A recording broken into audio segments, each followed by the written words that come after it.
We're gonna make banana cream donuts, and we're gonna make them with a yeasted brioche dough and a really simple banana cream filling that I'm excited to show you how to make.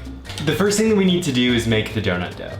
And so in this saucepan, I have 6 tablespoons of whole milk that I've already warmed on my stove. You can warm yours in the microwave if that's easier for you. To these 6 tablespoons of warm milk, I'm going to add the contents of 1 package of active dry yeast or instant yeast. Either works great. If you have a jar of yeast, it's 2 1/4 teaspoons. That's how much is in one envelope. And 1 teaspoon of granulated sugar. And I'm just gonna whisk this to combine the ingredients and to allow the yeast and the sugar to dissolve. Once it's dissolved, I have 1/3 cup of flour here. The recipe calls for 2 2/3 cup of flour, and we're gonna use the other 2 1/3 cup when we make the rest of the dough. But this flour is necessary for the yeast to feed on while it's activating, and this is what makes the sponge of the dough, which is what technically this is called. So whisk that flour in until it becomes a thick liquid, almost like a paste, but not quite. And what we're gonna do is we're gonna cover this with a towel and just let it sit in a relatively warm room temperature place for about 30 minutes. After those 30 minutes, it will be really foamy and ready to go. After 30 minutes, you'll notice that the sponge smells really yeasty and it's really bubbly and it will have increased in volume. And so I'm just gonna add the sponge to the bowl of my stand mixer here. And you'll notice that I have my stand mixer fitted with my hook attachment. What we're about to do, you could do all by hand, but quite frankly, it's a lot of kneading. And so if you have a stand mixer that has a dough hook, I highly recommend using that. Now that my sponge has been added to my mixer, I'm gonna add the rest of my dough ingredients, except for the butter. So the first thing I'm going to add is 1/3 cup of granulated sugar, 1 full teaspoon of kosher salt, 4 large eggs, and then the remaining 2 1/3 cup all-purpose flour. All right, and I'm going to turn on my mixer and give it a slow stir until all the ingredients incorporate and form a sticky dough. Once the dough becomes one solid and unified mass, with no dry bits really sticking to the sides or the bottom anymore, I'm gonna increase the speed to medium-high, and I'm gonna let this knead it for 10 full minutes. So just set a timer, let it knead for 10 minutes, and then you can come back to it. After 10 minutes, you'll notice that the dough is really stretchy and sticky and kind of dense, and that's good. That's what we want. So just release the dough from the dough hook and maybe pull it up so that it's not entirely stuck to the bottom. And then right here, I have 10 tablespoons of unsalted butter that is at room temperature. It's really soft. And what I'm going to do is I'm gonna turn the speed of the dough hook onto low while the dough is spinning. I'm going to add 1 tablespoon of butter at a time, waiting until each tablespoon is fully incorporated before adding the next tablespoon. This takes a few minutes, just be patient with it. This allows the butter to be delicately and fully incorporated into the dough, and this is what makes a standard brioche dough so delicious and buttery, and eventually yeasty and airy. So now I'm gonna lower the dough hook and start adding my butter. Once you're done incorporating the butter, you'll notice that the dough is much more supple. It doesn't stick to your fingers, but it's still really stretchy. And this is the beginnings of our brioche dough. It's really beautiful, it smells great, it smells like yeast and butter. Now that the butter's been incorporated, we need to knead it for just a little bit longer. I'm gonna lock the dough hook in place, turn the speed up to medium-high, and allow it to beat for another 8 minutes. This allows for the dough to become really stretchy, which is really important when it hits the fryer later, allowing all the air that's inside the donut to be caught in the gluten structure of the flour, creating a really puffy and airy and yeasty donut. So lock it in place, turn it on medium-high, and set your timer for 8 minutes. After 8 minutes, in the final kneading of the dough, you'll notice that it is really velvety. I'm putting the dough into a clean greased bowl, and I'm going to cover it with a towel and put it next to a windowsill to get some sun until it doubles in size, which will take about an hour. And then it'll be time to roll out the dough, cut out the circles, and prepare them for frying. It has been 1 hour and my dough has doubled in size, but before I pull my dough out, I want to prepare the baking sheet that I'm going to put my donuts on. And I have already cut a piece of parchment paper to fit inside this baking sheet. And then I'm also going to generously flour the parchment paper. This dough is very moist and can tend to stick to the surfaces that it's set upon. It's important to keep things really well floured in this process so that your donuts maintain their circular shape. So I'm gonna set this aside and then we'll start working on our dough. So generously flour your work surface and then retrieve your dough. You can see that mine has doubled in size.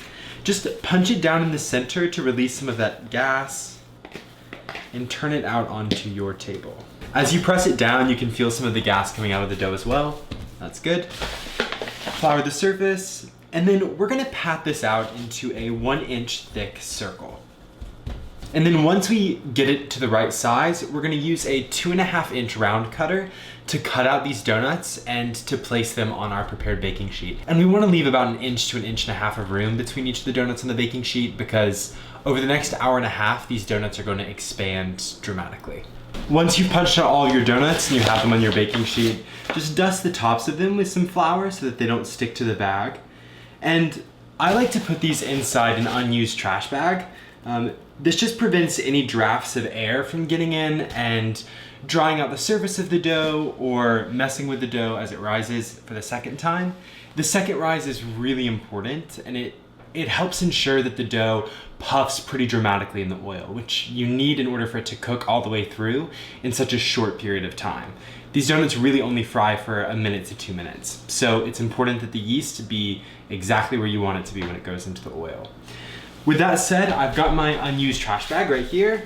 You can buy a fancy bag to proof things in, or you can just cover it with some plastic wrap. Just be careful to not tightly cover it because you don't want the donuts pressing up against the plastic.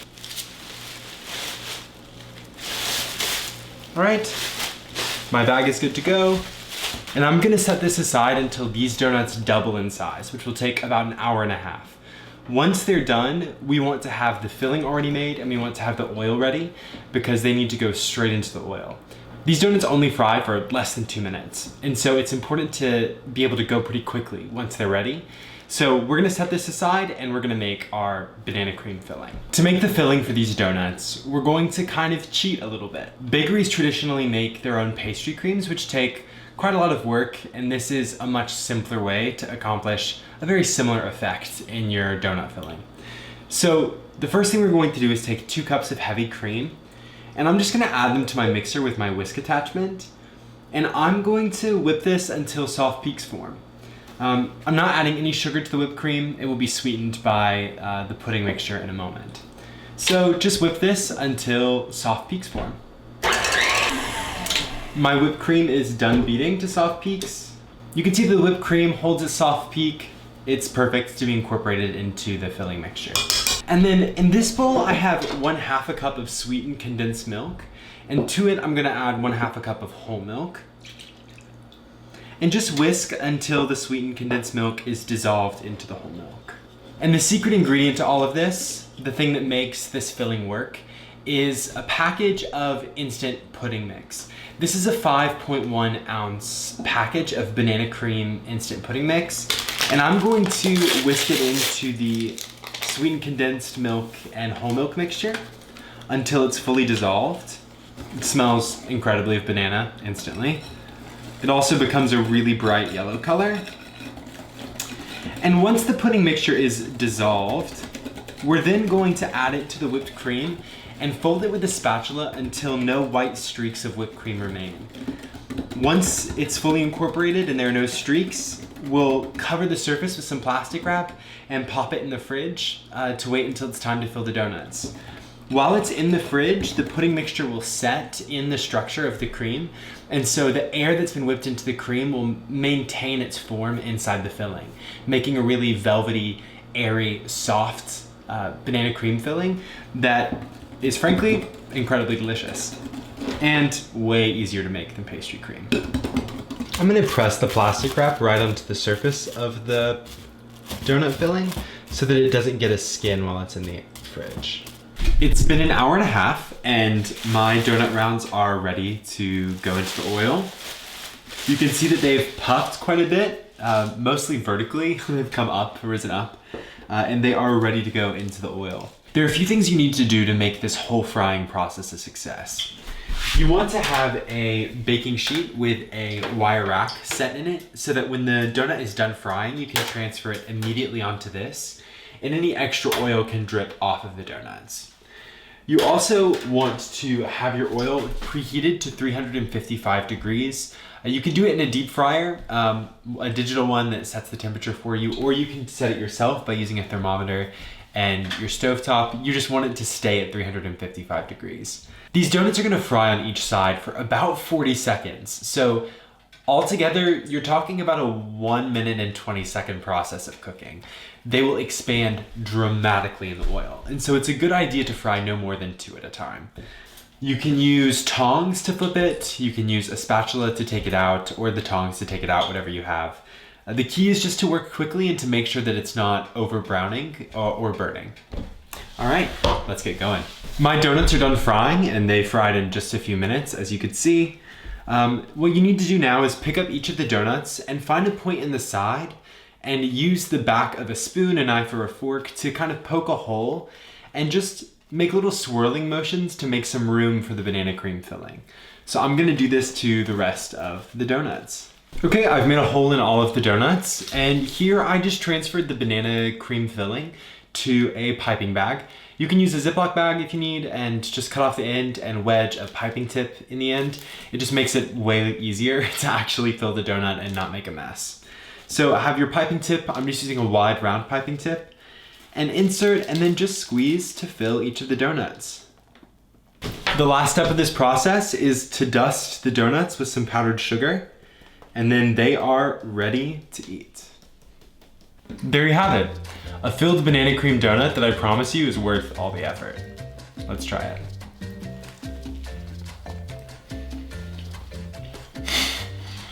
It's perfect. You can look and see inside the donut that the banana cream filled the whole center, but the structure of dough around it is fully cooked and airy. It's yeasty and it's buttery because it's a brioche donut, and the banana cream tastes amazing for a filling that was thrown together with just 4 ingredients. If you're like me, you love banana cream probably more than anything else, and if you decided to throw a vanilla wafer in here, I wouldn't stop you. If you've enjoyed what you've seen today, then subscribe to the Southern Living YouTube channel, where you're sure to find other videos like this one that you're bound to enjoy. See you next time. Bye.